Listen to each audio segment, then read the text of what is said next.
గతించిన వారమంతా దేవుడు మనందరినీ ఆయన కృప కలిగిన దయ కలిగిన రెక్కలలో కాపాడి భద్రపరిచి ఈ యొక్క పునరుత్థాన దినం వరకు మనల్ని సజీవుల గురించి ఆయన సన్నిధిలో ఆనందించడానికి దేవుడిచ్చిన కృప కొరకే దేవునికి మహిమ కలుగును గాక. ఈ యొక్క సమయంలో ఈ యొక్క పునరుత్థాన దిన ఆరాధనలో మీతో కలిసి దేవుని వాక్యాన్ని పంచుకోవడానికి దేవుడు నాకు ఇచ్చిన సమయాన్ని బట్టి దేవుని మహిమ చెల్లిస్తా ఉన్నాను. అలాగే దైవజనులు రత్నరాజు గారికి వందనాలు, అలాగే అక్క సంతోష్ కుమార్ గారికి వందనాలు కూడా వచ్చిన మీ అందరికీ నా వందనాలు తెలియజేస్తా ఉన్నాను. జీవము అనే మాటకు అర్థం ఏంటంటే చలించేది, కదిలేది అని అర్థం. చలించే వాటిని జీవం కలిగిన అంటారు, కదలిక లేకుండా ఉండే వాటిని జీవము లేనివి అంటారు. జీవము గురించి బైబిల్లో చాలా స్పష్టమైన వివరణ ఉంది. జీవం గురించి మనం చదువుకున్నట్లయితే, జీవం అనే మాట గురించి బైబిల్లో మనం స్టడీ చేసినట్లయితే ఆ విషయాలు మనకు బాగా అర్థమవుతాయి. మనం బైబిల్ బాగా చదువుతాము, అయితే బైబిల్ ఉన్న చాలా మాటలకి అర్థము, వాటి యొక్క తాత్పర్యం, భావము అనేవి మనకు అర్థం కావు. కానీ మనకు బైబిల్ జ్ఞానం చాలా ఉంటుంది. అయితే జీవము అనే మాట గురించి ఆలోచిస్తే పాత నిబంధనలో జీవము గురించి యెహోవా దేవుడు నా జీవము తోడు అని అన్నమాట, అలాగే ఆయన ప్రవక్తలైన వారు ప్రవచిస్తా ఉన్నప్పుడు దేవుని మాటను ప్రజలకు తెలియజేస్తా ఉన్నప్పుడు యెహోవా జీవము తోడు అన్న మాటలు, అంతేకాకుండా భక్తి పరులైన రాజులు, గొప్ప గొప్ప వాళ్ళందరూ, అదే యోధ ఇజ్రాయేలు జనాంగంలోని ప్రధానులైన వారు యెహోవా జీవము తోడు అని ఆనబెట్టడం పదాలని మనం పాత నిబంధనలో చూస్తాము. 47 సార్లు యెహోవా జీవము తోడని పాత నిబంధనలు ఉంటుంది. కొత్త నిబంధనలో ఒక్కసారి కూడా ఉండదు జీవము తోడనే మాట. ఏ భక్తుడు కూడా కొత్త నిబంధనలో యెహోవా జీవము తోడని చెప్పలేదు. యెహోవా జీవము తోడు లేకపోతే యెహోవా ఇచ్చిన మాట అని కూడా పదాలు ఉపయోగించలేదు. అలా ఎందుకు ఉపయోగించలేదు అనేది మనం ఇది ధ్యానం చేద్దాం. పాత నిబంధనలో 47 సార్లు యెహోవా జీవము తోడు అని అన్నాను కదా, దగ్గరగా 40 సార్లు యెహోవా దేవుడే తన మాట మోసే ద్వారా కానీ, ప్రాముఖ్యంగా తర్వాత ప్రవక్తల ద్వారా కానీ ఇశ్రాయేలుకు సెలవిస్తా ఉన్నప్పుడు, ఏదైనా కార్యం నేను చేస్తాను అన్నప్పుడు, లేదా ఏదైనా సహాయం చేస్తానన్నప్పుడు, ఆశీర్వాదం ఇస్తానన్నప్పుడు, అంతేకాదు పాపం చేసినప్పుడు శాపాన్ని పంపిస్తానని చెప్పినప్పుడు ఈ పదాలు దేవుడు ఉపయోగించడం జరిగింది. మోసే గారు సంఖ్యాకాండంలో కానీ, ఇతర ప్రవక్తలు వారి ప్రవక్తల పుస్తకాల్లో కానీ, ప్రవచన గ్రంథాల్లో కానీ ఈ పదాన్ని ఉపయోగించారు. యెహోవా జీవము తోడు ఈ విధంగా దేవుడు చెప్పి ఉన్నాడని ప్రజలకు తెలియజేసేవారు. ఆ విషయం యెహోవా నా జీవము తోడని చాలా సందర్భాల్లో అన్న మాటను మనం పాత నిబంధనలో చూస్తాం. యెహోవా నా జీవము తోడని ఎందుకు అనాల్సి వచ్చింది? మనం అంటామా నా జీవము తోడని? అంటే మాట ఇచ్చినప్పుడు అవతల వ్యక్తికి మనం మాట ఇచ్చినప్పుడు, ప్రమాణం చేసినప్పుడు ఆ వ్యక్తికి ధైర్యం కలగడానికి అట్టు పెడతాం కదా, అట్టు అంటారు కదా, ఒట్టు అంటారు కదా, ఒట్టు పెడతాం కదా. ఒట్టు పెట్టడం ఇప్పుడు కరెక్ట్ కాదు కొత్త నిబంధన ప్రకారం. పాత నిబంధనలో ఒట్టు పెట్టడం అనేది జరిగేది. ఆకాశము తోడు అనేవారు, యెహోవా జీవము తోడు అనేవారు. ఈ విధంగా ఒట్టు పెట్టడం అనేది జరిగేది. ఇద్దరి మధ్య ఏదైనా విషయం ఉంటే కనుక ఒక వ్యక్తి మరొక వ్యక్తికి ఏదైనా రుణపడి ఉన్నా లేకపోతే బాకీ పడి ఉన్నా ఆ సందర్భంలో ఈ పదాలు వాళ్ళు ఉపయోగించుకునేవాళ్ళు. ఎందుకంటే అవతల వ్యక్తికి భరోసా ఇవ్వడం కోసం యెహోవా జీవము తోడని, ఆకాశము తోడని అనేవారు. అయితే కొత్త నిబంధనలో అలా అనకూడదని కొత్త నిబంధన భక్తుల ద్వారా మనం చదువుకున్నాం, మనం తెలుసుకున్నాం. కాబట్టి మనం ఇప్పుడు ఒట్టు పెట్టుకోము. సరే, అయితే పాత నిబంధనలో 40 మార్లు యెహోవా తన జీవము తోడని రాయించాడు ఆ మాటను. ఇక్కడ యెహోవా జీవము తోడని పాత నిబంధనలు రాయించిన దేవుడు కొత్త నిబంధనలో ఆ పదం అసలు ఎందుకు ఉపయోగించలేదు? అపోజిట్ పౌలు గారు 14 పత్రికలు రాశారు. వాళ్ళందరూ ఆత్మ ద్వారా ప్రవచించారు, దేవుని ఆత్మను పొందుకునే ప్రవచించారు. పాత నిబంధనలోని ప్రవక్తల్లాగానే యాజకులు లాగానే దేవుని ఆత్మను పొందుకునే ప్రవచించారు, మాట్లాడారు, దేవుని వాక్యాన్ని మాటను తెలియజేశారు. ఇంకా పౌలు గారేంటి, పేతురు భక్తుడు, ఇంకా యోహాను భక్తుడు, ఇంకా యాకోబు, వీళ్ళందరూ కూడా ఎందుకు ఆ పదాన్ని ఉపయోగించలేదంటే పాత నిబంధన కాలంలో జీవము యెహోవా దగ్గర ఉంది, కొత్త నిబంధన కాలంలో మనలోకి వచ్చేసింది. ఆమేన్, హల్లెలూయా. ఆ జీవము ఎవరు అంటే యేసు ప్రభు.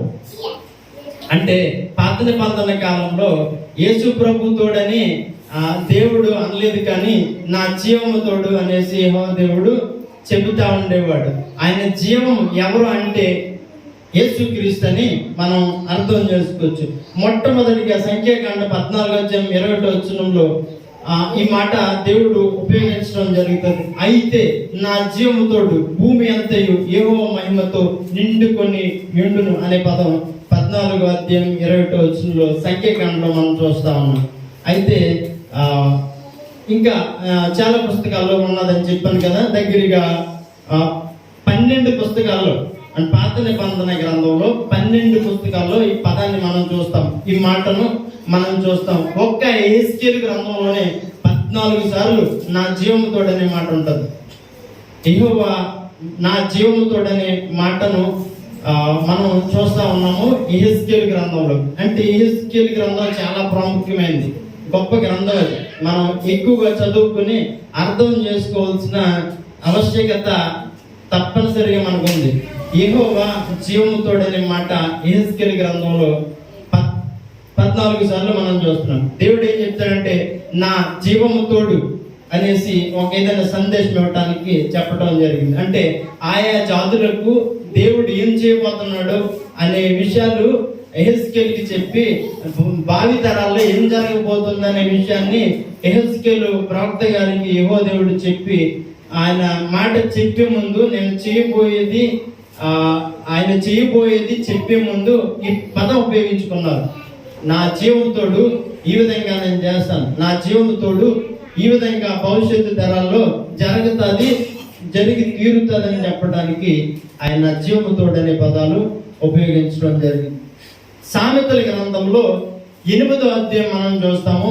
జ్ఞానము ఘోషించుచున్నది, వివేచన తన స్వరము వినిపించుచున్నదనే పదంతో స్టార్ట్ అయ్యి, వచనంతో స్టార్ట్ అయ్యి ఆ అధ్యాయం అంతా జ్ఞానము గురించి ఉంటది. జ్ఞానం ఏ విధంగా ఉంటది, జ్ఞానం యొక్క ప్రభావం ఏ విధంగా ఉంటది, జ్ఞానం ఏ విధంగా మనం పొందుకోవాలి, జ్ఞానం పొందుకోవడానికి మన ప్రయత్నాలు ఏ విధంగా చేయాలనే విషయాలు అందులో స్పష్టంగా ఉంటాయి. సామెతల గ్రంథము 8వ అధ్యాయంలోనే 14వ వచనంలో ఆలోచన చెప్పుటయు లెస్సైన జ్ఞానము నిచ్చుటయు నా వశము, జ్ఞానాధారము నేనే, పరాక్రమము నాదే అని ఎవరు మాట్లాడుతున్నారని మీ ఉద్దేశం? మనకు క్లారిటీ ఉండాలి కదా, చదువుకుంటే వెళ్ళిపోతాం, బాగా మంచిగానే వాక్యాన్ని మనం అర్థం చేసుకుంటున్నాం. అయితే ఆ వివరణ తెలియకపోతే ప్రయోజనం లేదు. నాకు తెలిసిన ఒక అతను సామెతల గ్రంథాన్ని అప్పచెప్పేస్తాడు, అవార్డు కూడా వచ్చింది, ఆయన ప్రైజులు కూడా ఇచ్చారు చాలా చోట. సామెతల గ్రంథం 31 అధ్యాయాన్ని చూడకుండా అప్పగించేస్తున్నాడు. నిజమేది, ఇక్కడ అమలాపురం అబ్బాయి. అయితే నా ప్రశ్న ఏంటంటే బై హార్ట్ చేయడం చాలా ఈజీ, మక్ చేయడం చాలా ఈజీ. అంటే తెలుగులో ఏమంటారు, కంటత పట్టడమా? కంటత పట్టడం ఈజీ. 1కి 10 సార్లు, 20 సార్లు, 30 సార్లు, 100 సార్లు చదివితే ఏదైనా కంటస్థ పట్టగలం, అంతే కదా. కానీ వాటి అర్థం, భావం మనలో ఇమిడి ఉంటే కనుక మన జ్ఞానం ఉంటుంది, అంతే తప్ప బైబిల్ అంతా మనకి తెలిసినా కానీ జ్ఞానం మనకు అవ్వదు. ఆ బైబిల్లో ఉన్న మాటల్లో అర్థం కనుక మనకి తెలిస్తే మన జ్ఞానం అనేది అబ్బుతుంది. అయితే ఇక్కడ ఆలోచన చెప్పుటయు లెస్సైన జ్ఞానము నిచ్చుటయు నా వశము, జ్ఞానాధారము నేనే, పరాక్రమము నాదే అని ఎవరంటున్నారు? యేసు ప్రభు అంటున్నారు.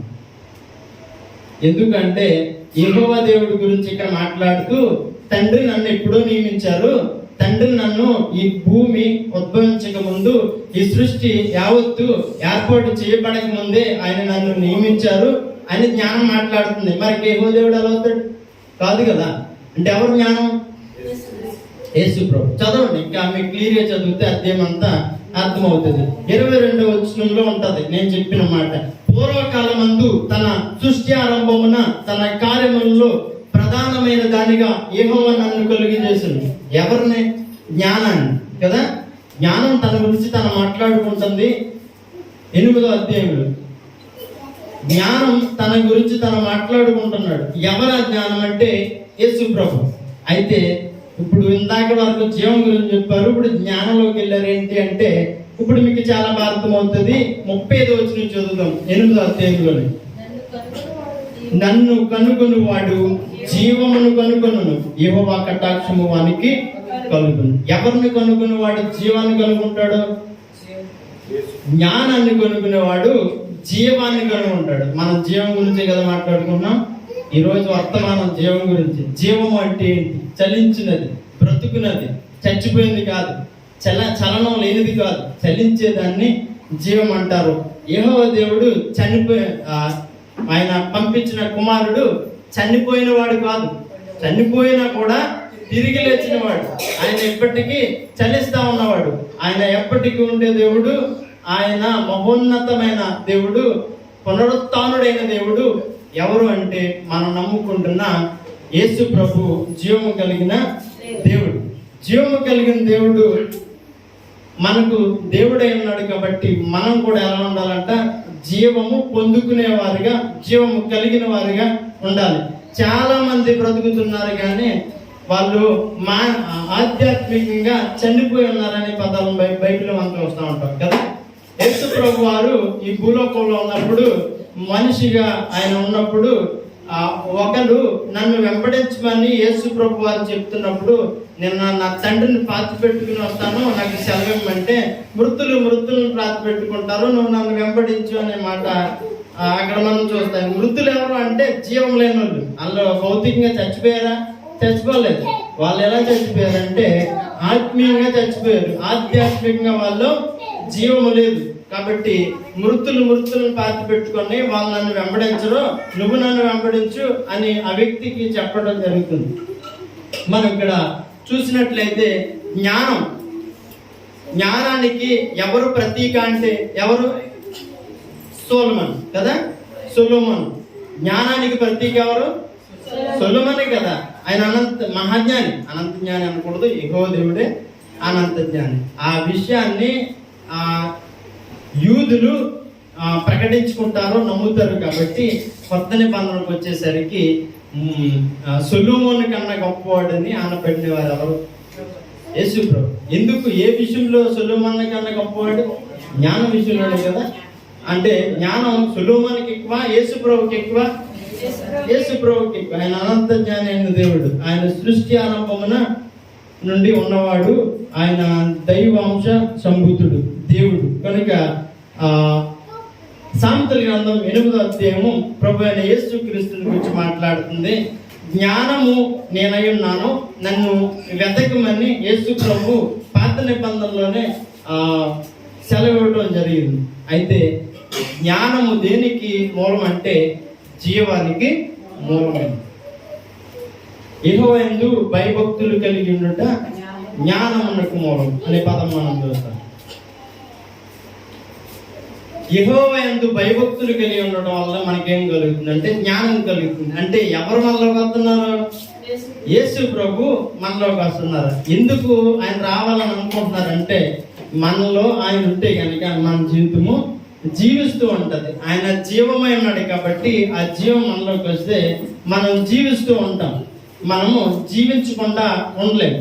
ఆ మృతుల్లాగా మనం బ్రతకం. జీవించడము అంటే ఏంటంటే మనలో జ్ఞానం ఉంటుంది, వివేచన ఉంటుంది, వివేకం ఉంటుంది, ప్రేమ లక్షణాలు ఉంటాయి, స్వార్థం ఉండదు, అసూయ ఉండదు, ఈర్ష్య ఉండదు. ఇవన్నీ ఎవరి లక్షణాలు అంటే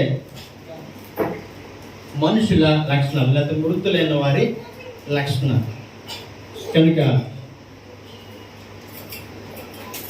1 పేతురు 1:4 వచనాన్ని చదువుకుందాం.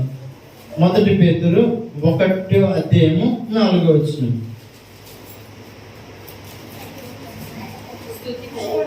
మృతులలో నుండి యేసుక్రీస్తు తిరిగి లేచుట వలన జీవముతో కూడిన నిరీక్షణ మనకు కలుగునట్లు ఆయన అక్షయమైనదియు నిర్మలమైనదియు వాడబారనిదియునైన స్వాస్థ్యము మనకు కలుగునట్లు ఆయన తన విశేష కనికరము చొప్పున మనలను మరలా జన్మింపజేసను. మరలా జన్మింపజేయడం అంటే మరలా మన పుట్టడం అలా, అంతే కదా. ఇప్పుడు ప్రతి మనిషికి 2 జీవితాలు ఉంటాయి, ప్రతి మనిషికి 2 జన్మలు ఉంటాయి. అదే హిందూ ధర్మశాస్త్రం ప్రకారం 14 జన్మలు కాదు, మన బ్రతికి ఉండే కానీ మనకి 2 జన్మలు, అంతేనా. మన మొదటి జన్మ ఎక్కడ మృతి పొందుతుంది? మన మొదటి జన్మ ఏ సందర్భంలో పాతి పెట్టబడుతుంది?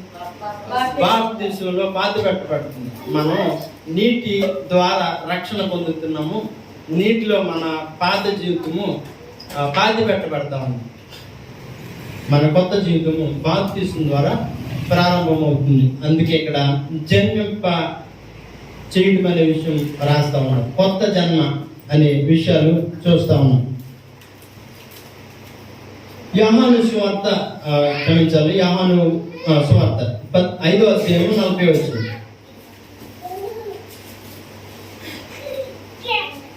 39 నుంచి 39 చదివాం కదా. 39 లేఖనముల యందు మీకు నిత్య జీవము కలదని తలంచుచు వాటిని పరిశోధించుచున్నారు, అవే నన్ను గురించి సాక్ష్యం ఇచ్చుచున్నారు.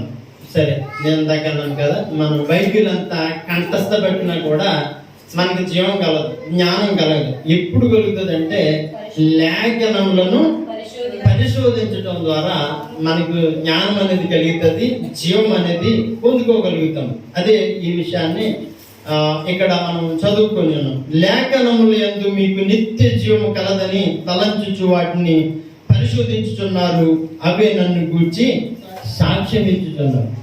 మనం ఎందుకు చదవాలి బైబిల్ అంటే నాకు మంచిగా వాక్యం తెలుసు అనిపించుకోవడానిక? బైబిల్ మీద టెస్టులు పెడితే ఫస్ట్ రావడానికి నేను చాలా టెస్టులో ఫస్ట్ వచ్చి సెకండ్ వచ్చి థర్డ్ వచ్చాను. అప్పుడు ఇది చాలా బైబిల్ పరిజ్ఞానం సరిపోతుంది, నాకు సరిపోదు. జ్ఞానం ఎంత ఉంటే ఎందుకు? అపవాదికి లేదండి కదా, సాధారణకి లేదా జ్ఞానం, బైబిల్ జ్ఞానం ఉంది కదా. కాబట్టి ఆ జ్ఞానాన్ని మనం, పరిజ్ఞానాన్ని మనం అర్థం చేసుకోగలం. దేవుని వాక్యాన్ని మనం అర్థం చేసుకోగలిగితే కనుక మనకేం కలుగుతుందంటే నిత్య జీవము కలుగుతుంది. యేసు ప్రభుతో ఉండటమే నిత్య జీవం. జీవం ఎవరైనారు? యేసు ప్రభు. ఆయన జీవించేవాడు, ఆయన ఎల్లకాలం ఉండేవాడు, ఆయనకి మరణం అనేది లేదు. ఆయన మరణము ఆయనను బంధించలేదు. అదే కదా మనం చదువుకుంటాం ఉంటాం, మరణం ఆయనను బంధించలేదు.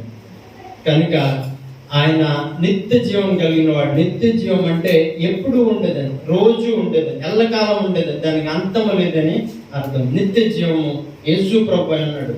యేసు ప్రభువులో జీవం ఉంది. ఆయనతో గనక మనం ఉండగలిగితే ఏం జరుగుతుందంటే మనం కూడా జీవం పొందుకుని మనం జీవించగలుగుతాము. మనకి చీకటి ఏంటో అర్థమవుతుంది, అజ్ఞానం ఏంటో అర్థమవుతుంది, మృతమైంది ఏంటో మనకి తెలుస్తుంది.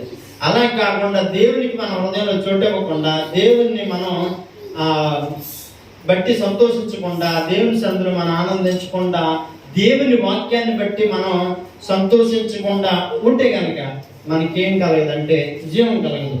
మనకు వెలిగేదో చీకటేదో అర్థమవుతుంది కదా. మన స్నేహితులు ఉంటారు, మన ఫ్రెండ్స్ ఉంటారు, ఎవరితో సహాసం చేయాలి, ఎవరితో నేను ఉండాలనే విషయాలు ఎవరికి అర్థమవుతాయి? దేవుని వాక్యం బాగా చదివి అర్థం చేసుకున్న వాళ్ళకి అర్థమవుతుంది. ఓహో, ఈయన ప్రవర్తన సరిగా లేదు, ఈయనకి నేను కొంచెం దూరం ఉండాలి, ఈమె ప్రవర్తన సరిగా లేదు, ఈమెకి నేను కొంచెం దూరంగా ఉండాలని మనకు మన స్నేహితుల విషయమే మనకు అర్థమయ్యేది ఎప్పుడంటే దేవుని వాక్యం మనలో ఉంటే అర్థమవుతుంది. అయితే 40 వచనంలో అంటున్నాడు కదా, అయితే మీకు జీవము కలిగినట్లు మీరు నా యొద్దకు రానలు. అంటే మాట వినని వారి గురించి దేవుడు చెప్తున్నాడు.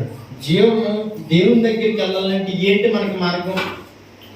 బైబిల్ చదవటం మానేసి మనం చర్చకు వచ్చినంత మాత్రాన మన దేవుని దగ్గరికి వెళ్తున్నట్ట? బైబిల్ మన చేతిలో ఉంటుంది, మన ఇంట్లో ఉంటుంది. మనకి చదవగలిగే జ్ఞానం దేవుడు ఇచ్చాడు. బైబిల్ చదివి అర్థం చేసుకోగలిగే జ్ఞానం దేవుడు మనకి ఇచ్చాడు. అలా ఇచ్చినప్పుడు ఆ పని చేయటం మానేసి, ఆ క్రియ చేయటం మానేసి మనం చర్చకు వచ్చేంత మాత్రాన మనకి ప్రయోజనం కలుగుతుంది. నేను చదువుకోవాల గురించి ఏం మాట్లాడలేదు, పెద్దవాళ్ళ గురించి ఏం చెప్పట్లేదు. దేవుని మీద మనకు నమ్మకం ఉందా? దేవుని మీద మనం పూర్తిగా అనుకోగలుగుతున్నామా? ఈ భూసంబంధమైన జీవితం గురించి మనం చింతన చెందట్లేదా? పర్వాలేదు, మనం బైబిల్ చదివినా చదవకుండా, అంతే కదా. పూర్తిగా దేవుని మీద ఆధారపడిన తర్వాత ఇంకా వాక్యం ఏం పని? అదేంటి వాక్యం ప్రసంగం ఎలా చెప్తున్నారని ఎవరికి చెప్తున్నానంటే చదువుకోవాలని గురించి చెప్తున్నాను, వృద్ధుల గురించి చెప్తున్నాను, చదువు రానుల గురించి చెప్తున్నాను. చదువు వచ్చుండి కూడా, బైబిల్ ఇంట్లో ఉండి కూడా మనం సమయం అంతా వ్యర్థంగా గడిపేస్తూ సమయాన్ని కనీసం దేవుని వాక్యం చదువుకోవటానికి ఇవ్వకుండా వ్యర్థంగా గడిపేస్తుంటే అది దేవునికి ఇష్టం కాదు. అలాంటి వాళ్ళ గురించి నేను చెప్పట్లేదు. చదువు రానటువంటి వాళ్ళ గురించి, అర్థం చేసుకోలేనటువంటి వాళ్ళ గురించి, వృద్ధుల గురించి నేను చెప్తున్నాను. కాబట్టి ఇక్కడ చెప్పే మాట ఏంటంటే, లేఖనములందు మనకు నిత్య జీవము కలుగుతుంది. లేఖనంలో ఉన్న విషయాలను మనం పరిశోధించడం అంటే ఏం కాదు, మళ్ళీ చర్చ క్రైస్తులాగా మనం పెద్ద ఏమో ఆలోచించాల్సి లేదు. అలా టైటిల్ ఎలా ఉంటాయి కదా, పరిశోధన, వాక్య పరిశోధన. నేను పొరపాటు వేరే చెప్పి అక్కడ విజ్ఞాన బైబిల్ తరగతులు, కళాశాల, ఏది విజ్ఞానం, జ్ఞానం ఉంటే సరిపోతుంది కదా. మనం ఏం కనిపెట్టాలి, అన్ని కనిపెట్టబట్టాలి. సరే, చర్చ్ ఆఫ్ క్రైస్ట్ ఇక్కడ క్రీస్తు సంఘం ఉంది కదా. నేను చాలాసార్లు ఫోటో పెట్టుకుంటుంటే చర్చ్ ఆఫ్ క్రైస్ట్ అని అడిగితే భయం నాకు చర్చస్లో ఫోటోలు పెట్టుకోవట్లేదు అంటే వాళ్ళకి అలా కాదు, మాది ఇండిపెండెంట్ అని చెప్తున్నాను. పాస్టర్ కొంచెం అట్టి మార్పులు చెప్తే బాగుంటుందేమో నాకు అనిపిస్తుంది. ఆయన నిజమైన ఆయన ఇష్టం. సరే, అయితే విజ్ఞానం మనకు అవసరం లేదు. పరిశోధించడం అనేది మన చర్చ ఆఫ్ క్రైస్ట్ నుంచి ఆలోచించడం అవసరం లేదు. పరిశోధించడం అంటే ఏం కాదు, వాక్యం చదివి వాక్యం యొక్క అర్థమేంటి అంటే, ఇప్పుడు 8వ అధ్యాయం చదువుకుని విషయాలు చెప్పాను మీకు. ఈ విషయాలు త్వరగా అర్థమై ఉంటారా? చాలా మందికి అర్థం అవ్వలేదని నేను అంటలేదు, నాకున్నంత విజ్ఞానం మీకు లేదని నేను అంటలేదు, మీకు అర్థమై ఉంటాయి. అయితే అదే అర్థం చేసుకోవడాన్ని ఏమంటారంటే పరిశోధించటము అనే మాటను ఉపయోగిస్తారు. కనుక మనం అర్థం చేసుకోవాల్సిన విషయం ఏంటంటే, కొత్త నిబంధనకు వచ్చేసరికి ప్రభువైన యేసు క్రీస్తు వారు మనకు జీవముగా ప్రత్యక్షమైనది, జీవం ప్రత్యక్షమైనది అనే మాట కొత్త నిబంధన. మన దండుకుంటి క్రిస్మస్కి వెళ్తే భాస్కర్ ప్రసంగం చెప్పారు, జీవము ప్రత్యక్షమైనది అనే పదం మీద, ఆ అంశం మీద ప్రసంగం చెప్పారు. నాకు ఇప్పుడు కూర్చుని ఆలోచించాను, అప్పుడు ఈ ప్రసంగం వచ్చింది. కర్తకులు చెప్పడం జరిగింది. అయితే జీవం ప్రభువుని యేసుక్రీస్తు మనకి ప్రత్యక్షమైపోయారు. పాత నిబంధనలో ప్రత్యక్షం అవ్వలేదు. ఆయన ఎక్కడ ఉన్నారంటే యెహోవా దేవుని దగ్గర, తండ్రి దగ్గర ఉన్నారు. ఆయన గురించి ఏమని మాట్లాడారంటే, నా కుమారుడని మాట్లాడలేదు కానీ, నా కుమారుడని చెప్పుకోలేదు కానీ, నా జీవము అని చెప్పుకోవాలి. అందుకే యేసు ప్రభు వేరు, యెహోవా దేవుడు వేరు, పరిశుద్ధాత్మ వేరు అనే చెప్పుకునే సంస్థలు ఉన్నాయి కదా. ఆ సంస్థలో లేదా డాక్టరీన్స్ ఉన్నాయి కదా, వాళ్ళందరికీ ఇటువంటి విషయాలు లోతుగా అర్థం కావు కాబట్టి వాళ్ళు అలా అనుకుంటూ ఉంటారు. ముగ్గురు ఏకమైన త్రిత్వం గురించి చాలా డిబేట్లు జరిగాయి. క్రీస్తు శకం 3వ శతాబ్దం నుంచి త్రిత్వం గురించి చాలా డిబేట్లు జరిగాయి. నైసియా మహాసభ, మొట్టమొదటి సభ జరగడానికి కారణం అది. 316 మంది ప్రపంచవ్యాప్తంగా బిషప్లు వెళ్ళి ఇగ్నేషియస్ అనే లేకపోతే ఏరియస్ అనే రోమ చక్రవర్తుల ఆధీనంలో నైసియాలో ఒక సభ జరిగింది. ఆ సభలో ఇదే డిక్లేర్ చేశారు, తండ్రి, కుమారుడు, పరిశుద్ధాత్మ ఏకమై ఉన్నారు. త్రిత్వం అనే మాట అప్పుడే ప్రారంభం. ఎందుకు అలా ప్రతిపాదన చేయాల్సి వచ్చిందంటే, ఇలాగే ఉంటుంది. వాక్య పరిజ్ఞానం పూర్తిగా లేకుండా, వివేచన లేకుండా, వాక్యాన్ని పరిశోధించకుండా, కొన్ని వచనాలు చదువుకుని అక్కడతోనే ఆగిపోయి తండ్రి వేరు, తండ్రి దేవుడు, కుమారుడు దేవుడు కాదు, కుమారుడే దేవుడు, తండ్రి దేవుడు కాదు, పరిశుద్ధాత్మ దేవుడు, కన్నంత దేవుడు కాదు అనే వెరుతనం మనలో రాకుండా ఉండడం కోసం దేవుడు తన ఆత్మ ద్వారా సంఘ చరిత్రలో చాలా కార్యక్రమాలు చేయించారు. అందులో నైసియా మొట్టమొదటి మహాసభ ఒకటి, ఇంకా చాలా జరిగాయి.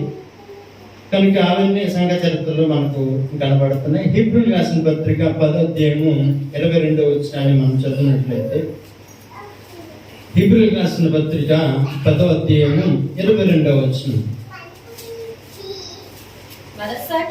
మనస్సాక్షికి కల్మషము తోచకుండునట్లు ప్రోక్షింపబడిన హృదయములు గలవారమును నిర్మలమైన ఉదకముతో స్నానము చేసిన శరీరములు గలవారునై ఉండి విశ్వాస విషయంలో సంపూర్ణ నిశ్చయత కలిగి యథార్థమైన హృదయంతో మనము దేవుని సన్నిధానమునకు చేరుదాం. మనం చర్చకు వస్తున్నాం కదా, చర్చి రావడానికంటే ఈ పాత నిబంధనలో రాయలేదు. ఒకవేళ పాత నిబంధనలో మాట అయితే మీరు ఏమనుకుంటారంటే అప్పుడు దేవాలయం ఉంటుంది కదండి, ఆ దేవాలయంకి వెళ్ళటం గురించి అలా రాసేదేమో, ఇప్పుడు మనకు కాదులే అని అనుకుంటాం. కానీ ఇది రాయబడింది ఎక్కడ?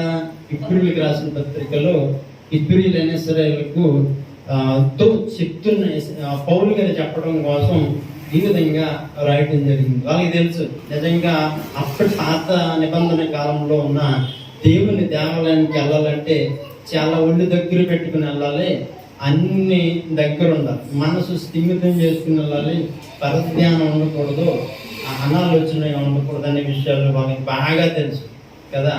పొరపాటున వెళ్తే ఏమవుతుంది? దేవుని సన్నిధికి దేవుడు ఊరుకుంటాడా? పాపంతో వెళ్తే అపవిత్రతతో వెళ్తే దేవుడు ఊరుకుంటాడా? దేవుడు సహిస్తాడా? దేవుడు ఇష్టపడతాడా? కదా, ఆ విషయాలు వీళ్ళకి బాగా తెలుసు. కాబట్టి పౌలు గారు హెబ్రీయులకు రాసిన పత్రిక 10వ వచనం ఈ విధంగా తెలియజేస్తున్నాడు. మనస్సాక్షికి కల్మషం తోచకుండినట్లు ప్రోక్షింపబడిన హృదయములు గలవారును నిర్మలమైన ఉదకముతో స్నానము చేసిన శరీరములు కలవారమునై ఉండి విశ్వాస విషయములో సంపూర్ణ నిశ్చయత కలిగి యథార్థమైన హృదయంతో మనం దేవుని సన్నిధానమునకు చేరుదాం. ఇవి ఉండాలి మనం. ఎందుకంటే సాధారణంగా ఈ భూలోకంలో ఏమి ఉండవు అంటే, ఈ భూలోకంలో మనకేమి సాధారణంగా కలగదంటే దేవుని ఆత్మ సాధారణంగా కలగదు. దేవుడు మన దగ్గరికి సాధారణంగా రాడు. సాధారణంగా జరిగేవి ఏంటంటే అపవాది మన దగ్గరికి రాగలుగుతాడు, అంతే కదా. ఈ లోకాధికారి సాధారణ కాబట్టి ఆయనకి అధికారం ఉంది. మనలోకి వచ్చి మనలో తప్పుడు ఆలోచనలు పుట్టించి మన చేత పాపాలు చేపించి మన చేత దేవునికి విరోధమైన పనులు చేపించి దేవునికి దూరం చేసి డైరెక్ట్గా నరకంలోకి తీసుకెళ్ళిపోవడానికి అపవాదికి అధికారం ఉంది, అంతేనా. సాధారణకి అధికారం ఉంది. కౌన్సిలింగ్ విషయంలో మాట్లాడాల్సి వస్తే ఇదే చెప్తాం. కనీసం క్రైస్తవులు అయితే కనుక దేవుని వాక్యం సాధారణ దేవుడు అనే పదాలు వాళ్ళకి తెలుసుంటే కనుక మొట్టమొదటి ఇదే విషయం చెప్తారు. మనల్ని దేవునికి దూరం చేసేది సాధారణ. దేవుడు మనం దూరంగా వెళ్ళిపోమంటే ఎప్పుడు దగ్గరికి రమ్మనే అంటూ ఉంటాడు, మనమే వెళ్ళాలి, అంతే. అపవాది అయితే మన దగ్గరికి వచ్చి, సాతాన్ అయితే మన దగ్గరికి వచ్చి మన జీవితాన్ని నాశనం చేయగలదు, మన జీవితాన్ని క్లోజ్ చేసేయగలదు, చంపేయగలదు ఏదో రూపం. కాబట్టి సాతాన్ యొక్క కుతంత్రాలను మనం గుర్తిరిగి దేవుని దగ్గరికి వస్తే కనుక దేవుడు మనల్ని జీవంతో నింపుతాడు. అదే విషయాన్ని పౌలు గారు తెలియజేస్తున్నారు. మనస్సాక్షికి కల్మషము తోచకుండునట్లు ప్రోక్షింపబడిన హృదయములు గలవారు. మనస్సాక్షికి కల్మషం కలగకుండా ఉండాలంటే, తోచకుండా ఉండాలంటే ఏం హృదయాలు కలిగి ఉండాలంట? ప్రోక్షింపబడిన హృదయాలు కలిగి ఉండాలి. ఇదే మనకు అర్థం అవ్వాలి. మీకు అర్థమైందా? మనస్సాక్షికి కల్మషము తోచకుండానట్లు. తోచడం అంటే ఏంటి? తప్పు చేయాలని అనిపించడం. నాకు ఇలా తోచింది అంటాం కదా, ఇలా అనిపించింది అంటాం కదా. మన మనస్సాక్షికి కల్మషం అనేది తోచకుండానట్టు. కల్మషం అంటే ఏదో పాపం చేయాలి, ఏదో తప్పు చేయాలి, ఏదో ద్రోహం చేయాలి, ఏదో దోచుకోవాలి అని మన మనసులో అనిపించడాన్ని ఏమంటారంటే కల్మషము అంటారు. ఈ వాక్యం ప్రకారం, ఆయన ఉద్దేశం ప్రకారం మన మనస్సాక్షికి కల్మషము తోచకుండానట్లు ప్రోక్షింపబడిన హృదయం గలవారం. అంటే ప్రోక్షింపబడే హృదయం అనుకుంటే కనుక కల్మషం మనలోకి రాదండి. మనలో చాలా మందికి కొన్ని పాపాలు మానేయాలనిపిస్తాం, కొన్ని పనులు మానేయాలనిపిస్తుంది, దేవుని మాటలు వినపడతా ఉంటాయి, అంగీకరిస్తాము. కానీ కొంతమంది మోనుకోలేదు. రక్షింపబడిన వాళ్ళ గురించి చెప్తున్నాను, రక్షింపబడని వాళ్ళ గురించి చెప్తున్నాను. అనుకుంటారు కానీ చేయలేరు. ఎలా చేయగలుగుతారు? ఎలా జరుగుతుంది అంటే ప్రోక్షింపబడే హృదయం కలిగి ఉంటే జరుగుతుంది. ప్రోక్షింపబడటం అంటే ఏంటి? హృదయం ప్రోక్షణ అంటే తెలుసు కదా ఏంటి? ఎవరైనా చెప్పండి. ప్రోక్షింపబడటం అంటే ఏంటి?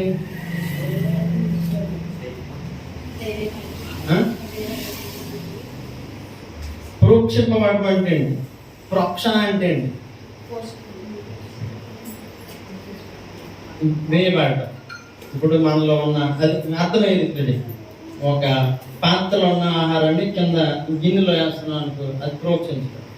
ఇంకా బాగా అర్థం అవ్వాలంటే తైలం వెన్ను ఉంటుంది కదా, ఒకరిని అభిషేకించడానికి వాళ్ళ మీద వేస్తే దాన్ని ప్రోక్షణ అంటారు. అర్థమైంది? ఇప్పుడు మన హృదయాన్ని ప్రోక్షించడం అంటే ఏంటి? హృదయంలో ఉన్న ప్రతి విషయాన్ని దేవుని దగ్గర ప్రార్థన రూపంలో బయటికి పెట్టడం, దేవుని దగ్గర పెట్టడం, దేవుని ముందు పెట్టడం. ఈ విధంగా ప్రార్థన చేసే లక్షణం ఎవరికైతే ఉంటుందో వాళ్ళకి కల్మషం అనేది తోచదు, తప్పు చేయాలని అనిపించదు, తప్పు చేయడానికి వాళ్ళ ముందుకు వెళ్ళలేరు. కనుక ఈ విధంగా చెయ్యాలి. దేనికంటే దేవుని సన్నిధానంకు వెళ్ళాలంటే మనం ఈ విధంగా చేయాలని ఒక విషయం. మరో రెండో విషయం ఏంటంటే, నిర్మలమైన ఉదకముతో స్నానం చేసిన శరీరములు గలవారు అయ్యుండి. అంటే ఆయన భౌతికమైన శరీరం గురించి చెప్తున్నాడా? నిర్మలమైన ఉదకం అంటే ఏంటో తెలుసు కదా, సొబ్బు. నిర్మలమైన ఉదకం ఎక్కడ దొరుకుతుంది మనకి? సంతూరా, లేకపోతే నేను ఈ సోపు వాడతాను, మైసూర్ శాండల్, అదంటారా?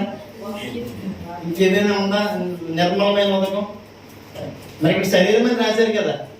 అంటే ఆయన ఉద్దేశం ఏంటంటే, శరీరం అంటే మన స్నానం ఒక్కోసారి స్నానం చేయడం వచ్చేస్తాను తెచ్చింది అది అంటే రాత్రి చేస్తాను, లేకపోతే మానేసి టైం లేకుండా వచ్చేది, టైం సరిపోదు. అంటే దేవుడు అపవిత్రంగా భావిస్తాడని? భావించలేదు. భావిస్తాడో చెప్పండి. భావించడు. ఎక్కడికి కావాలి మనకి శుద్ధి? నిర్మలమైన ఉదకముతో స్నానము చేసిన శరీరములు గలవారమనై ఉండి. నిర్మలమైన ఉదకం అంటే బైబిల్లో ఉంటుందన్నమాట. సంఘాన్ని దేవుడు దేని చేత పరిశుద్ధపరుస్తున్నాడు అంటే, వధువు సంఘాన్ని దేవుడు వచ్చిన గుర్తురాట్లేదు నాకు, కాంటెస్ట్ అయితే గుర్తుంది. ఏపీఎస్సి 5:20 అన్నారు, ఒకసారి చూడండి. దేవుడు వధువు సంఘాన్ని దేని చేత? వాక్యముతో ఉదక స్నానము చేత దానిని పవిత్రపరిచి పరిశుద్ధపరచుటకే దాని కొరకు తను తాను అప్పగించుకుంది. దేవుడు ఆ విధంగా చేశాడు కాబట్టి చేయాల్సిన ఆవశ్యకత ఉంది. అయితే ఇక్కడ మనం అర్థం చేసుకోవాల్సిన విషయం ఏంటంటే, ఉదకం అనేది ఏంటంటే వాక్యం. వాక్యము చేత మనం ఉదక స్నానం చేస్తే మనము నిర్మలమైన వారం అవుతాం. ఎందుకంటే వాక్యం నిర్మలమైందే కాబట్టి, వాక్యంతో మనం మనల్ని శుద్ధి చేసుకోగలిగితే మనం కూడా నిర్మలమైన మనసుని కలిగి ఉంటాం, నిర్మలమైన మనస్సాక్షిని కలిగి ఉంటాం. మూడవదిగా సంపూర్ణ నిశ్చయత కలిగి, విశ్వాస విషయంలో సంపూర్ణ నిశ్చయత కానీ. మనలో చాలా మంది విశ్వాసమే కానీ, మనందరం విశ్వాసమే కానీ, విశ్వాస విషయమే మనకు సంపూర్ణ నిశ్చయత ఉందా లేదనేది మనం ఆలోచించుకోవాలి. మనలో అనుమానాలు ఉంటాయి కదా, మనలో భయాలు ఉంటాయి కదా. అనుమానాలు, భయాలు అనేవి విశ్వాసం ఉంటే ఉండవు. విశ్వాసం లేకపోతేనే భయం అనేది, అనుమానం అనేది ఉంటుంది. అది మన వ్యక్తిగత జీవితం గురించైనా, లేకపోతే మన కుటుంబం, మన పిల్లల గురించైనా, లేకపోతే మన సంఘం గురించైనా, మన దేని గురించి అయినా కానీ మనకు భయాలు కానీ లేదా అనుమానాలు కానీ ఉంటే మనం విశ్వాసులము సంపూర్ణంగా కాదు. మనం సంపూర్ణంగా విశ్వాసం ఎప్పుడవుతామంటే, ప్రతి విషయాన్ని దేవుని దగ్గర చెప్పుకుంటాం కాబట్టి, మన హృదయాన్ని ప్రోక్షించుకుంటాం కాబట్టి మనకేం కలుగుతుంది అంటే నిశ్చయత కలుగుతుంది. దేవుడు నా జీవితాన్ని అందంగా తీర్చిదిద్దుతాడు, దేవుడు నా కుటుంబాన్ని ఆశీర్వదిస్తాడు, దేవుడు నా బిడ్డలకి మంచి భవిష్యత్తు ఇవ్వగలుగుతాడు, దేవుడు ఏదో ఒక రోజు నా కుటుంబస్తులందరికీ రక్షణ అనేది ఇవ్వగలుగుతాడు అనే నిశ్చయత మనకు ఉంటుంది. కాబట్టి చాలా ధైర్యంగా ఉండగలుగుతుంది. ఆ నిశ్చయత ఉండాలని తెలియజేస్తాను. నాలుగవదిగా యథార్థమైన హృదయంతో. యథార్థమైన హృదయం అంటే, యథార్థత అంటే ఏంటి అర్థం? తప్పు చేయకుండా ఉండడమా? యథార్థత అనే మాటకి అర్థం ఏంటి? పొరపాటు చేయకుండా ఉండడమా? యథార్థ పరుడు అంటే పొరపాట్లు, తప్పిదాలు చేయనివాడా? బైబిల్ టెర్మినాలజీ ప్రకారం, బైబిల్ పరిజ్ఞానం ప్రకారం యథార్థపరుడు అంటే చేసిన తప్పుల్ని ఒప్పుకొని విడిచిపెట్టేవాడు, అంతే. అసలు తప్పు చేయనివాడు, అసలు పాపం చేయనివాడు ఎవడైనా ఉంటాడని బైబిల్ చెప్తుందా? లేదు. యేసుప్రభు ఒక్కడే నీతిమంతుడు. అందరిని పాపం చేసి ఆయన అనుగ్రహించి మహిమను పొందలేదు. నీతిమంతుడు లేడు, ఒక్కడును లేడు. కాబట్టి యథార్థ పరులు అంటే మన మనుషుల్ని ఎలా అనగలుగుతాము అంటే ఒకటే, చేసిన పాపాన్ని, చేసిన తప్పుని ఒప్పుకొని దాన్ని విడిచిపెట్టి దేవుని దగ్గర తాను హృదయాన్ని ప్రోక్షించుకుంటూ దేవుని మాట వాక్యము చేత ఉదయ స్నానం ప్రతిదినం చేయబడుతూ ఉండేవాడే యథార్థ పరుడు. కాబట్టి నేను చెప్తున్న మాట ఏంటంటే యథార్థ హృదయంతో మన దేవుని సన్నిధికి రావాలి. మనలో 100 ఆలోచనలు ఉంటాయి, 100 అనుమానాలు ఉంటాయి, 100 వ్యవహారాలు ఉంటాయి. ఇవన్నీ పట్టుకొచ్చి కూర్చుంటే వాక్యం చెప్తున్నా మనం వింటున్నామో లేదో మనకే తెలియదు, వినే వాటిని గ్రహిస్తున్నామో లేదో మనకే తెలియదు, గ్రహించే వాటిని మనం ఆచరించడానికి ప్రయత్నం చేస్తున్నామో లేదో కూడా మనకు తెలియదు. 3 ప్రక్రియలు జరుగుతాయి. 1 వినాలి, 2 గ్రహించాలి, 3 ఆచరించాలి. ఈ 3 ప్రక్రియలు మనలో జరగాలంటే ఈ 4 మనలో ఉండగలరు. ఈ వచనంలో చెప్పిన 4 పరిస్థితులు మనం ఎప్పటికప్పుడు పరీక్షించుకునే వారిగా ఉండగలిగితే దేవుడు ఏదో ఒక దినాన్ని మన జీవితాన్ని గొప్పగా తీర్చిదిద్దుతారు. రాత్రి రోమాపత్రిక 2వ అధ్యాయం 1వ భాగాన్ని పరిశీలన చేస్తూ ఉన్నప్పుడు, దేవుని వాక్యాన్ని ధ్యానం చేస్తున్నప్పుడు అర్థమైన విషయాలు ఏంటంటే దేవుని వాక్యాన్ని మనము ధ్యానం చేయాలి. ఒకసారి చేద్దాము.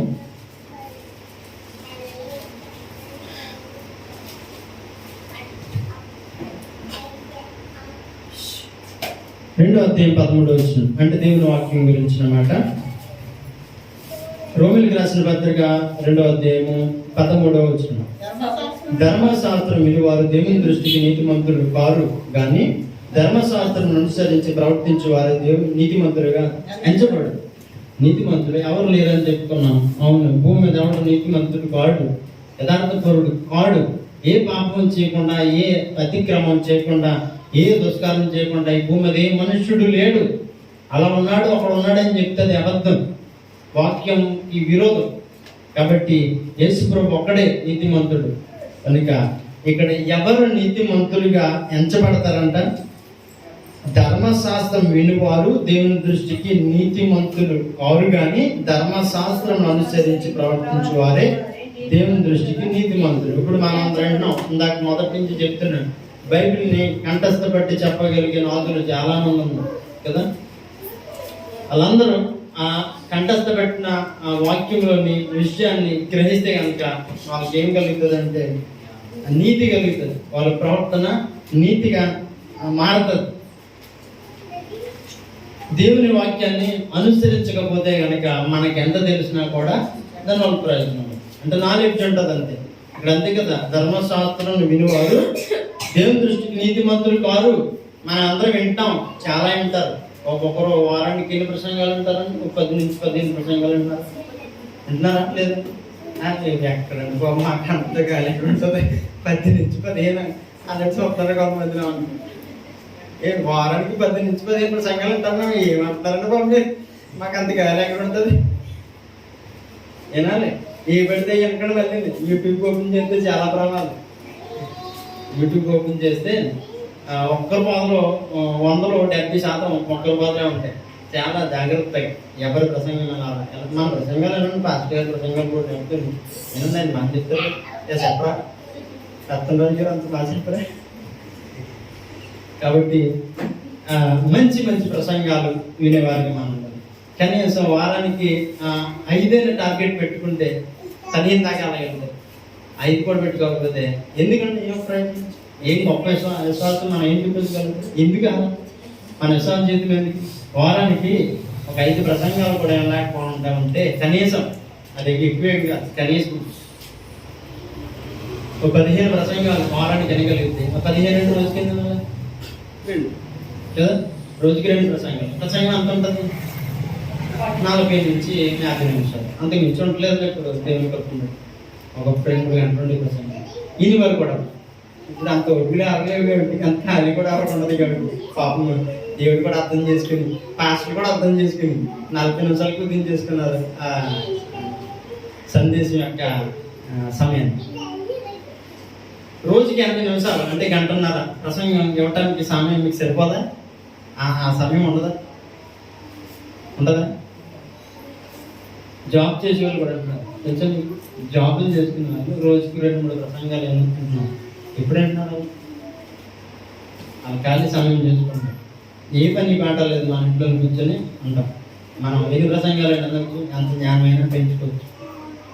కాబట్టి మంచి ప్రసంగాలు చూసుకుని మంచి బాధకులు చెప్పే మాటలు వినడానికి ప్రయత్నం చేయండి. వారానికి 10 ప్రసంగాలు కనీసం వినాలని పెట్టుకోండి. ఇంకెక్కువ అంటే మరీ మంచి విషయాలు తెలుస్తాయి. బైబిల్ చదవండి. బైబిల్ అంత చదవడం మీకు అర్థం కాదు కాబట్టి ప్రసంగాలు అంశాలు వారీగా ఉంటే కనుక మీకు అర్థం అవుతుంది.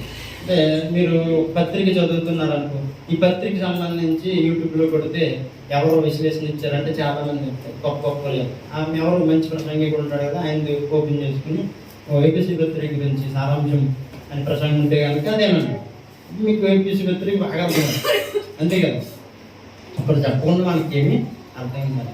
పిలుపుని అంటాడు కదా, ఎవరో నపూసరు ఎవరో చెప్పకపోతే నాకు ఎలా అర్థం అవుతుంది? యశగ్రంథం చదువుతున్నాడే ఏమర్థమైంది కంటే ఎవరో చెప్పకపోతే నాకు ఏమర్థం అవుతుంది? చదువుతున్నాడు, మీరు చదువుతారు, మనం చదువుతాం, కానీ ఎవరొకరు విశ్లేషణ చెప్పగలగాలి. దేవుని ఆత్మ చేత వాక్యాన్ని విశ్లేషించే వాళ్ళు కొందరు ఉంటారు. వాళ్ళ ద్వారా మనం ఆ విశ్లేషణ వినగలగాలి. చివరిగా నేను చూస్తాను 5 నిమిషాలు మనం యోహాను పత్రిక వద్దాం. జీవం మనలో ఉండాలని, జీవం కలిగిన వారిగా మనం ఉండాలని, జీవం పొందుకున్న వారిగా మనం ఉండాలని దేవుడు ఆశిస్తా ఉన్నాడు. దినం ఆయన వాక్యం ద్వారా మాట్లాడుతూ ఉన్నాడు. యోహాను మొదటి పత్రిక 3వ అధ్యాయం 14వ వచనం. మనము సహోదరులను ప్రేమించుచున్నాము కనుక మరణములో నుండి జీవములోనికి దాటి ఉన్నామని ఎరుగుదుము. ప్రేమ లేనివాడు మరణమందు నిలిచున్నాడు. ఇక్కడ మొదటికి యేసు ప్రభు ఏమైనాడు? జ్ఞానమైనాడు, జీవమైనాడు, తర్వాత జ్ఞానమైనాడు, తర్వాత ప్రేమ అయినాడు. దేవుడు ఆయన ప్రేమ స్వరూపి అని 18వ వచనం అనుకుంటా, 13వ వచనం చూడండి. దేవుడు ప్రేమ స్వరూపి అనే మాట. దేవుడు ప్రేమకు సొంత రూపం కలిగినవాడు. యేసు ప్రభు జీవము కలిగిన వాడు, జ్ఞానం కలిగిన వాడు, అనంత జ్ఞాని, తర్వాత ప్రేమ స్వరూపము కలిగిన వాడు, ప్రేమ స్వరూపి. కనుక ఆయన మనం పొందుకుని ఉంటే కనుక మన జీవితం ఈ 3 విషయాల్లోనూ వర్తిల్తుంది. మనలో ఎప్పుడు జీవం ఉంటుంది, వెలుగేదో చీకటేదో మనకి తెలుస్తుంది, పాపం ఏదో పుణ్యం ఏదో మనకి తెలుస్తుంది, మనం ఏం చేస్తున్నామో ఏం చేయాలో మనకి తెలుస్తుంది, మనం ఏం చేయకూడదో మనకు అర్థమవుతుంది. అవన్నీ మనకు అర్థం అవ్వాలంటే దేవుడు మనలో ఉండాలి. మనం జీవం పొందుకునే వారిగా ఉండగలగాలి. కనుక ఇంత గొప్ప భాగ్యాన్ని మనం నిర్లక్ష్యం చేస్తే కనుక, దీన్ని పెద్దగా పట్టించుకోకుండా ఉంటే కనుక మన జీవితంలో ఏమాత్రము ఆశీర్వాదం అనేది ఉండదు. కనుక దేవుణ్ణి ఎప్పుడు మనం నిర్లక్ష్యము చేయకూడదు. మీకు ఇంకా లోతుగా చెప్పాలంటే ఈ భూలోకంలో ఎన్ని విశ్వాసాలు ఉన్నాయి, ఎంత మతాలు ఉన్నాయి, ఎంతమంది దేవుళ్ళు అనబడుతున్నారు. దేవుళ్ళని నిరూపించుకోవటానికి ఆధారాలు ఏమున్నాయి? కానీ ఒప్పుకోరు కదా. దేవుడిని దూషిస్తారు, దేవుని వాక్యాన్ని దూషిస్తారు, దేవుని ప్రజలను ద్వేషిస్తారు కదా. అదే జరుగుతుంది కదా. కానీ మనమైతే ధన్యులు. జీవం కలిగిన దేవుడిని నమ్ముకుని ఉన్నాం.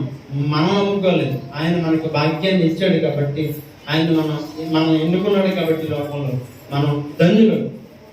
వాళ్ళు చనిపోతారు, మనము చనిపోతాం. ఈ భూలోకంలో అందరూ చనిపోయేవాళ్ళే, కానీ మనకు ఒక నిరీక్షణ ఉంది. వాళ్ళకు ఉందా? లేదు. ఏ మత గ్రంథంలోనూ చావు తర్వాత నిరీక్షణ లేదు. కొన్ని అయితే పరలోకం ఉందని చెప్తే అక్కడేమో భూ సంబంధమైన వాటిని చూసి రాసుకున్నారు. భూ సంబంధమైన భూమి మీద ఏమనుకుంటున్నారా ఇక్కడ అంటారు, ఉంటాయని రాస్తున్నారు. అది కరెక్ట్ కాదు. భూమికి పరలోకానికి తేడా లేకపోతే అలా 10 మంది అయితే 14 జన్మలు ఉన్నాయని రాసుకున్నారు. 7 14 లోకాల నుంచి రాసుకున్నారు. అది నమ్మశక్యంగా ఉంది. కనీసం 10వ తరగతి చదువుకున్నవాడు కూడా కనీస వివేచనవాడికి అర్థమవుతాయి కదా. కానీ మనకైతే గొప్ప జ్ఞానం ఉంది కదా. జ్ఞాన సంపూర్ణ మన దగ్గర ఉంది కదా. జీవం కలిగిన దేవుని మాట మన దగ్గర ఉంది కదా. మన ఎంత ధన్యులు. హల్లెలూయా, హల్లెలూయా. అదే అధ్యాయము కాదు, 5వ అధ్యాయానికి వెళ్దాం. మొదటి యోహాను పత్రిక 5వ అధ్యాయము 11వ వచనం చదువు. మొదటి యోహాను పత్రిక 5వ అధ్యాయము 10వ వచనం. ఆ సాక్ష్యం మేమనగా దేవుడు మనకు నిత్య జీవమును దయచేసింది. ఈ జీవము ఆయన కుమారు యందు ఉన్నది. ఎవరి యందు ఉన్నది? పాత నిబంధన కాలంలో యెహోవా దేవుడు నా జీవము తోడు అని చెప్పిన మాట, నేను చేస్తాను నా జీవము తోడు అని చెప్పిన ఆ వ్యక్తి, లేకపోతే ప్రవక్తలు యెహోవా జీవము తోడు అని చెప్పిన వ్యక్తి ఎవరు? ఆ జీవం ఎవరిలో ఉంది? కుమారుడైన యేసుక్రీస్తులో ఆ జీవం ఉన్నదని మనకు అర్థమవుతా ఉంది. 11వ వచనం కూడా చదువు. దేవుని కుమారుని అంగీకరించేవాడు జీవము గలవాడు, దేవుని కుమారుని అంగీకరించని వాడు జీవము లేనివాడు. ఈ భూలోకంలో చాలా మంది మనం చూస్తున్నాం కదా, వాళ్ళలో జీవం లేదు. కాబట్టి మంచిదో చెడుదో వాళ్ళకి కలదు, మంచిదో సత్యం ఏదో అసత్యం ఏదో వాళ్ళకి కలదు, జీవం ఏదో మరణం ఏదో వాళ్ళకి తెలియదు నిజంగానే. కానీ మనం తెలుసుకున్నాం, దేవుని కుమారుని అంగీకరించాం కాబట్టి మనం ఎవరనంట? జీవము గలవారము. దేవుని కుమారుని అంగీకరింపని వాడు జీవములైనవాడు. యేసుప్రభు ఒక్కడే. యేసుప్రభు నమ్ముకుంటే పరలోకం వెళ్ళిపోతారని క్రైస్తవులు చెప్తారంట. అవును, ఆయనే జీవం కదా. జీవం ఆయనలో ఉంది కాబట్టి ఇంకెవరిలో ఉంది మరి జీవం? పని ఇంకో వ్యక్తి అలానంటే చూపించాలంటే అలా చూపించే వాళ్ళు ఉన్నారు. ఆధారాలు ఏమున్నాయా? రుజువులు ఏమున్నాయి? ఏమి లేవు. మరి యేసుప్రభుకు రుజువులు ఉన్నాయి కదా, ఆధారాలు ఉన్నాయి కదా. బైబిలే కాదు, రోమా చరిత్ర చెప్తుంది, గ్రీకు చరిత్ర చెప్తుంది, గ్రీకు పురాణాలు చెప్తున్నాయి, ఈ భూప్రపంచ చరిత్ర చెప్తుంది, ఆర్కియలాజికల్ డిపార్ట్మెంట్ చెప్తుంది, హిస్టారికల్ డిపార్ట్మెంట్ చెప్తుంది, అన్ని డిపార్ట్మెంట్లు చెప్తున్నాయి. అందరూ చెప్తున్నారు దేవుడు నిరూపించబడ్డాడు. God manifest in the world అనే పదం ఉంటుంది ఇంగ్లీష్. దేవుడు నిరూపించబడ్డాడంట, నిరూపించుకుని వెళ్ళాడంట యేసు ప్రభు. నాలో పాపం ఉందని ఎవరు నిరూపించగలరా అని అడిగాడు. లేదు, నువ్వు నిత్య జీవం కలిగిన వాడు, నువ్వు నీతిమంతుడు. అక్కడ ఉన్న వాళ్ళు ఒప్పుకున్నారు. అక్కడ ఒప్పుకున్న వాళ్ళు మామూలు లేవు.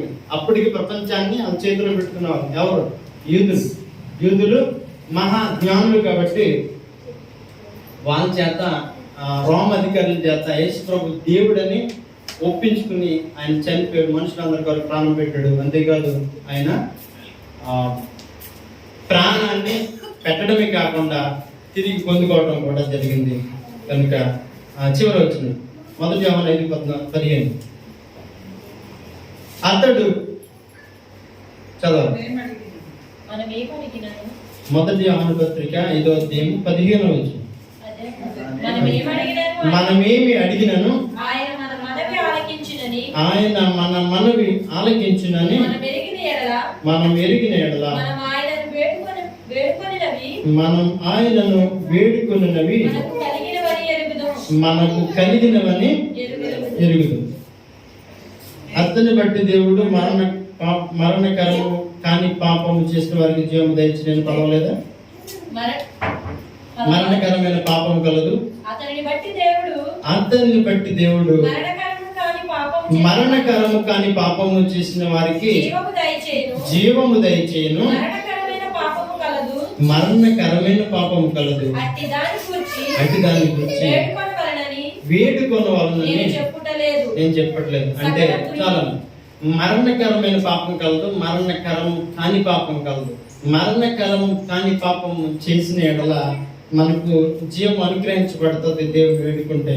అయితే మరణకరమైన పాపం చేస్తే జీవం మనలో రావడానికి అవకాశమే లేదని వాక్యం తెలియజేస్తుంది. కనుక ఈ విషయాన్ని, ఈ వాక్యాన్ని గుర్తెరిగిన మనం, దేవుని మాటలను గుర్తెరిగిన మనం ఎలా నడుచుకోవాలంటే జీవం కలిగిన వారిగా నడుచుకోవాలి. దినం చాలా వచనాలు దేవుని వాక్యం నుంచి మనం చూసాం. జీవము కలిగి ఉండటం అనేది మనకు దేవుడు ఇచ్చిన ఆజ్ఞ.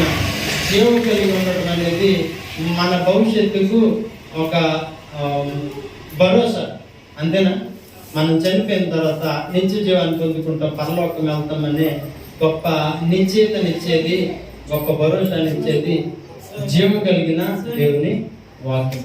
కనుక అటు వాక్యానికి మనలో పడి మనం జీవించాలని నేను కోరుకుంటూ, అట్టి కృపాధన్యత దేవుడు మన సంఘస్థులందరికీ మనకు అనుగ్రహించాలని కోరుకుంటూ నా ఈ మాటలు ముగిస్తా ఉన్నాను. దేవుడు మన ఇంటి మాటలు దీవించును గాక.